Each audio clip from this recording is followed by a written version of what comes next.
New mums to spend more time in postnatal care under National, more talk of a third supermarket chain, and Watercare's plans to stop more sinkholes. Kia ora, I'm Wilhelmina Shrimpton and these are your latest NZ Herald headlines. National says mums and their babies need the best start they can get. It's pledged to ring-fence funding for extending postnatal care from 2 days to 3 if elected. The party says some mothers feel pressured to go home after giving birth, so they'll make sure they know they have a right to stay in hospital. Spokesperson Louise Upston says the system's understaffing pressure. And so part of our policy earlier and reinforced today is to support midwives with a growing workforce. More talk of a third major grocery chain as Labor pledges to do more to break the grocery duopoly.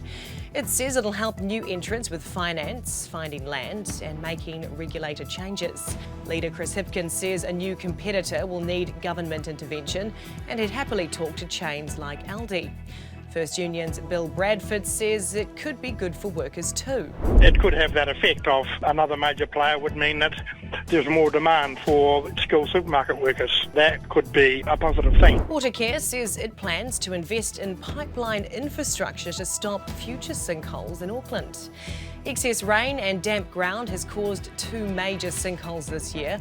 The latest blocked a large sewer pipe in Postnatal, forcing wastewater to flow into the Waitemata harbour. A temporary bypass should be installed by the end of the week and the sewer unblocked in the next 2 weeks.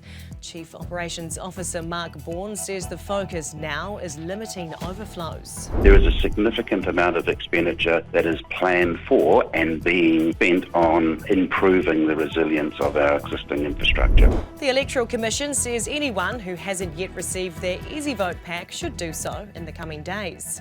It says the nationwide mail-out of 3.4 million packs is a large and complex operation, and like previous elections, it's not unusual for packs to arrive after voting starts. They send them to larger rural electorates first and then urban electorates. The spokesperson says you don't need an Easy Vote card to vote, so if you haven't received your pack and would like to vote now, you can do so.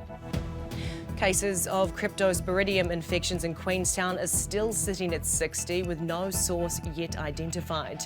Te Whatu Ora has confirmed there are also 15 probable cases and 12 are under investigation. And those are the latest NZ Herald headlines. For more news worth knowing, head to nzherald.co.nz.